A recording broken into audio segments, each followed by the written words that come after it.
지금 국정원은 원장은 국정원법에 정해진 임무 범위 안에서 해야 되는 겁니다. 국정원의 중요 임무는 방첩, 보안, 스파이 잡는 거지 국정원의 가장 중요한 임무가 북한과 물고 트는 겁니까? 통일부와 원팀으로 돼서 나갈 테니까 그러한 것은 걱정 안 하셔도 됩니다. 조항을 정확하게 짚어주세요. 어느 조항에 의해서? 법령에 없는 것으로 알고 있습니다. 그러나 본인의 임무라고 생각합니다. 네, 문재인 대통령이 오늘 오후 박지원 국가정보원장 임명을 재가했습니다.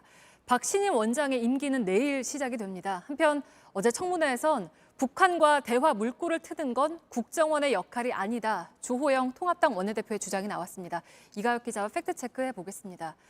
네, 이가혁 기자. 그러니까 국정원장이 북한과 대화 테이블에 앉는 건 뭐 법에 명시되어 있지도 않고 그래서 이제 직무 범위 바뀌다라는 주장인 거죠? 그렇습니다.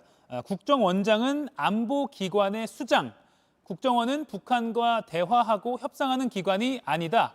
어제 청문회에 이어서 오늘 아침에도 한 라디오 방송에서 비슷한 주장을 했습니다. 대북 관계를 바라보는 시각과도 맞물려 있는 정치권 주장인데 검증 결과 사실과 다릅니다. 이 북한과 대화, 협상한다 이런 문구가 직무로 딱 명시되어 있지 않다 뿐이지 국정원의 법적인 직무 범위에 들어 있습니다.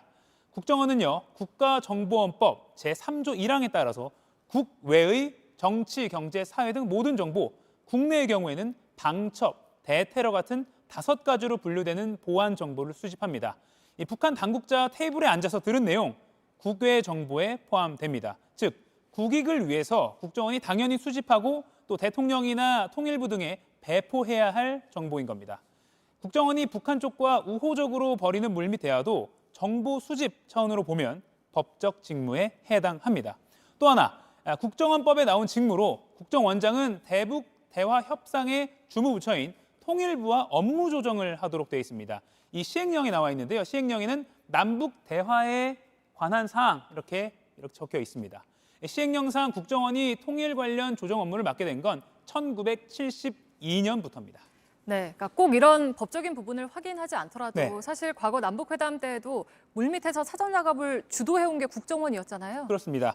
1972년 역사적인 7.4 남북 공동성명, 당시 박정희 정권이었죠. 이후락 중앙정보부장이 북한을 오간 뒤에 직접 깜짝 발표를 했습니다. 그다음에 2000년 6.15 남북 공동선언, 이때 준비 작업에서는 임동원 국정원장이 또 그다음에 2007년 14 공동선언에는 그 전에 김만복 국정원장이 대북 특사로 갔습니다. 또 가장 최근 2년 전에 판문점 선언 당시에는요.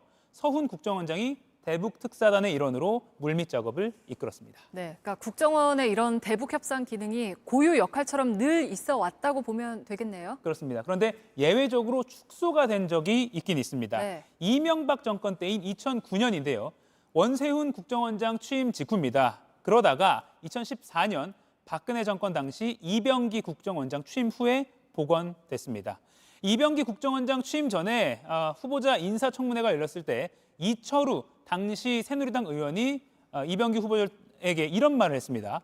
국정원에서 대북 정보를 수집하면서도 어떤 또 다른 역할, 또 다른 대북 역할을 해야 한다. 이 이중적인 역할에 대해 정부에 적극 건의해야 한다. 이렇게 말했는데요. 결과적으로 이 의원 말대로 된 겁니다.